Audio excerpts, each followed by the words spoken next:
Hello, good morning friends. आज का हमारा टॉपिक है Engler and Prantl system of classification. Engler और पेंटल के द्वारा वर्गीकरण का जो सिस्टम है उसके बारे में हम पढ़ेंगे। तो इस सिस्टम ऑफ क्लासिफिकेशन के जो मुख्य लक्षण है, salient features of system of classification जो है वो निम्नानुसार है। Engler and Prantl produced the monumental De Naturally Plefensim family between 1887 to 1915। उन्होंने एक किताब लिखी थी एंगलर एंड पेंटल ने 1887 से 1915 के बीच में उनका क्लासिफिकेशन माना गया। Original classification was natural and based on many characters. जो उन्होंने सबसे पहले जो उन्होंने क्लासिफिकेशन दिया वो तो नेचुरल था, नेचुरल कैरेक्टर्स पर बेस्ड था और कई पौधों के कई लक्षणों के ऊपर वो सिस्टम ऑफ क्लासिफिकेशन उनका बेस था। By 1915 their system had a phylogenetic flavour with simple plants listed first and progressing to more complex plants. लेकिन धीरे धीरे करीबन 1915 तक आते आते उन्होंने अपने क्लासिफिकेशन जो उन्होंने वर्गीकरण का जो सिस्टम दिया उसमें मॉडिफिकेशंस किए और उन्होंने जो नया सिस्टम दिया उसके अंदर एक फाइलोजेनेटिक फ्लेवर था। फाइलोजेनेटिक फ्लेवर मतलब कि उन्होंने प्लांट्स का वर्गीकरण बेस्ड ऑन इवोल्यूशन के बेसिस पे उन्होंने प्लांट्स के वर्गीकरण को फेवर किया।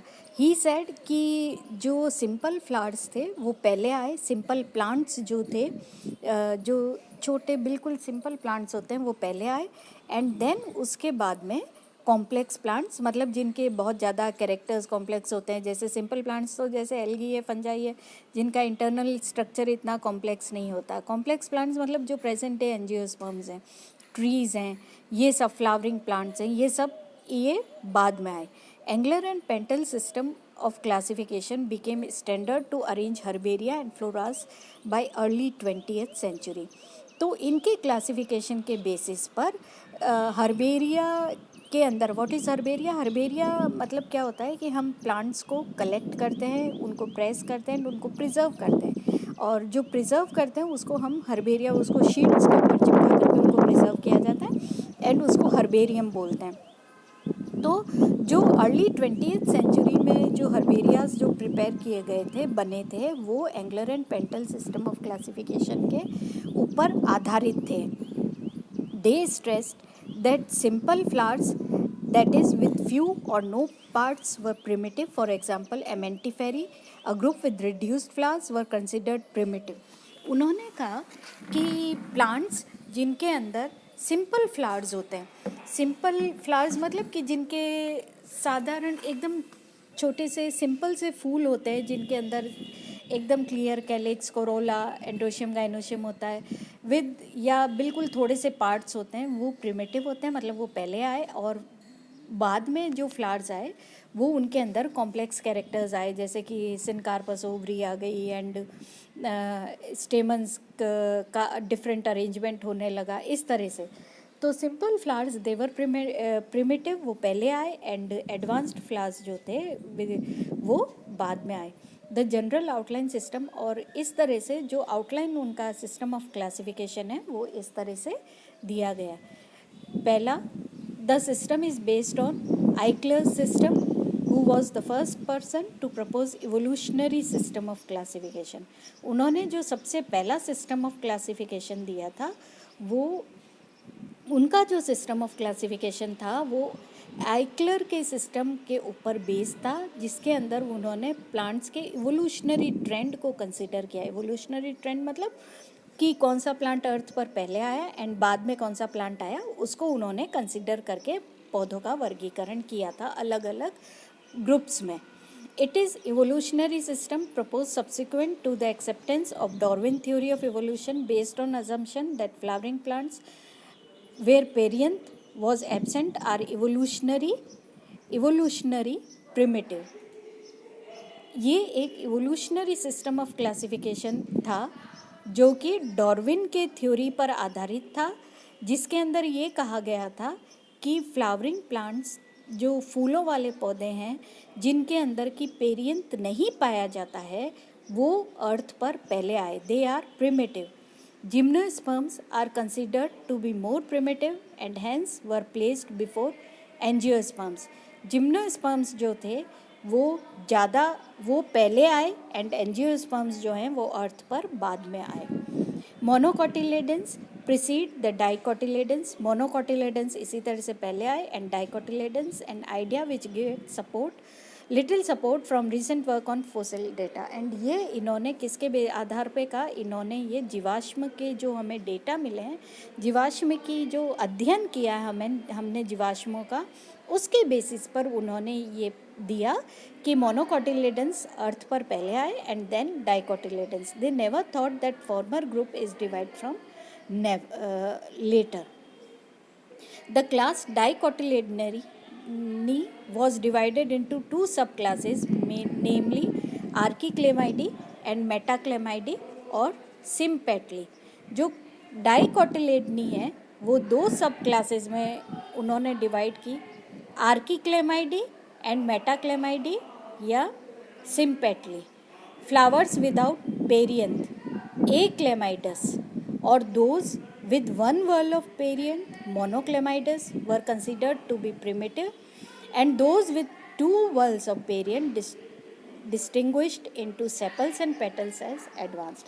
मतलब वो फ्लावर जिनके अंदर की पूरे या तो पेरियंथ एब्सेंट था या पेरियंथ एक वर्ल पेरियंथ का था, मतलब कि जैसे कि उनके अंदर खाली ब्रैक्स थे या उनके अंदर केवल एक वर्ल था, एक ही घेरा था पेरियंथ का, वो प्रिमिटिव थे.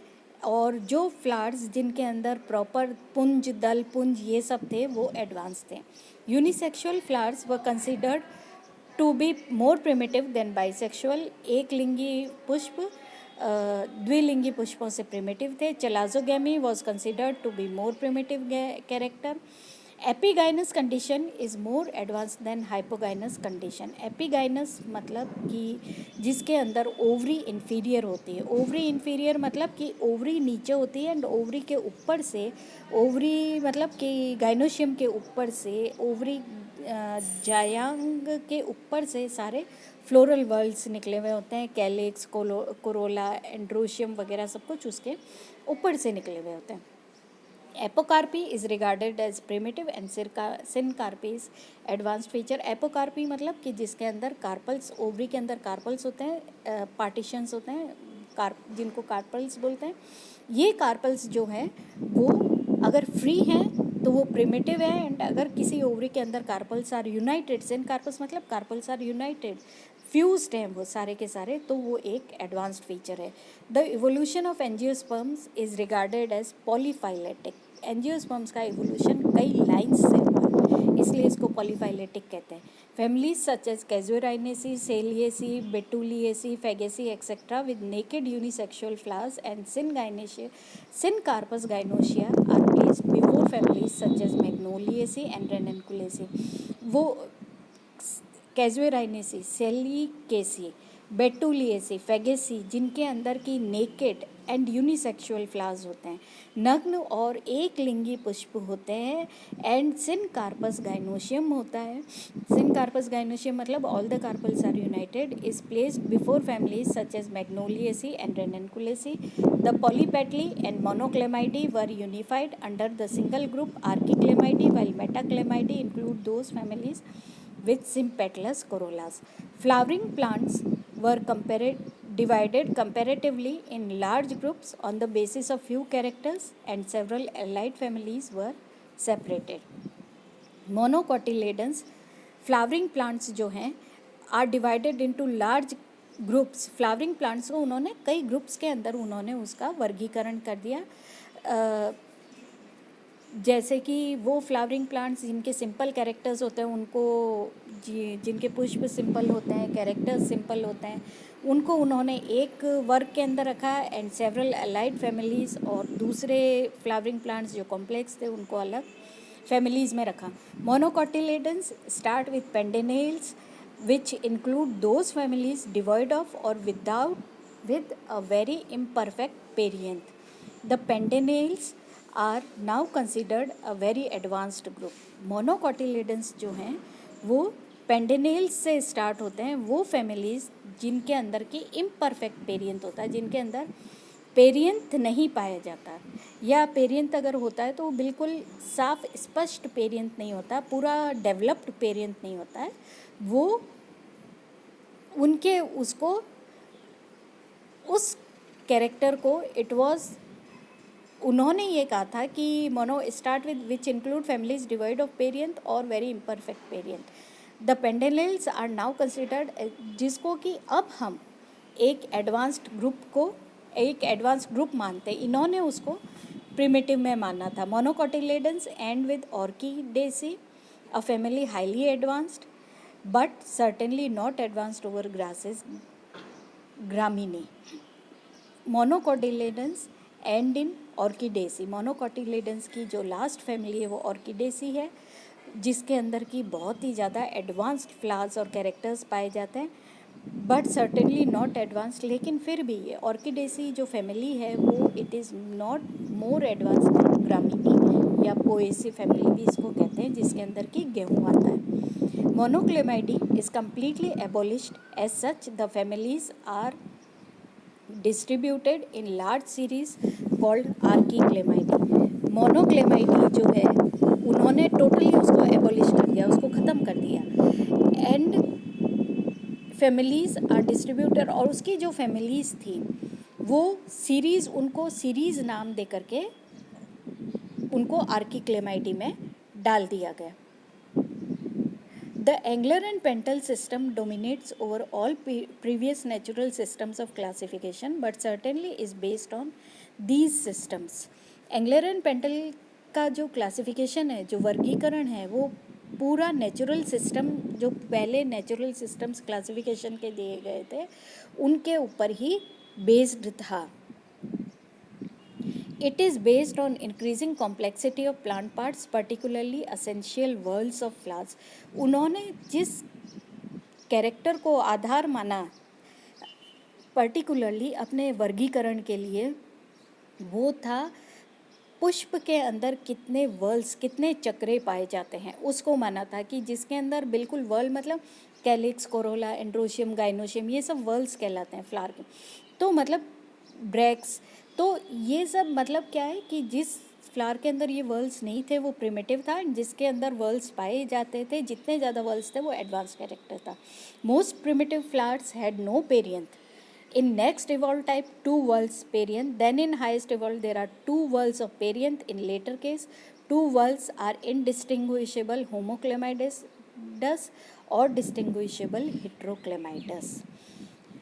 मतलब जो लोअर थे उनके अंदर कोई पेरियंथ नहीं था, जो एडवांस थे उनके अंदर 2 वर्ल्स पेरियंथ थे, और जो और एडवांस थे, हाईएस्ट इवॉल्व थे, उनके अंदर 2 वर्ल्स पेरियंथ के, वो इनडिस्टिंग्विशेबल थे, उनको आप मतलब कैरिक्स एंड कोरोला में सेपरेट नहीं कर सकते थे, उनको होमोक्लेमाइडस कहा गया. एंड डिस्टिंग्विशेबल थे, अगर उनको कैलिक्स एंड कोरोला में डिवाइड कर सकते तो it was called heterochlamydeous. Gamopetalous condition considered more advanced than polypetalous condition. वो कंडीशन जिनकी गैमो मीन्स यूनाइटेड, जिन पुष्पों के अंदर सारे दल वो जो पंखुड़ियाँ होती हैं, पेटल्स जो होते हैं वो यूनाइटेड होते हैं, फ्यूज्ड होते हैं, वो एडवांस्ड हैं. एंड जिनके अंदर पॉलीपेटलस कंडीशन है, जिनके अंदर की पेटल्स फ्री हैं, वो प्रिमिटिव कैरेक्टर था. And they were placed before dicotyledons. Indefinite number of stamens and carpels are primitive to definite number of stamens and carpels. अगर किसी पुष्प के अंदर indefinite number of पुंकेसर है और कार्पल्स है तो वो एक प्रिमिटिव लक्षण है, इसलिए वो पहले उसका रखा जाएगा. एंड जो एडवांस फ्लावर्स है उनके अंदर definite number of stamens and carpels पाए जाते हैं. Monocotyledons have been classified into 11 orders. Monocotyledons को 11 ऑर्डर्स के अंदर उन्होंने क्लासिफाई किया. 45 families, whereas dicotyledons are classified into 44 orders and 258 families. Dicotyledoni begin with family Casuarinaceae and end in Compositae. Dicotyledons की जो सबसे पहली फैमिली है वो कैजुराइनेसी है, और जो लास्ट फैमिली है दैट इज़ कंपोजिटी या एस्टरेसी.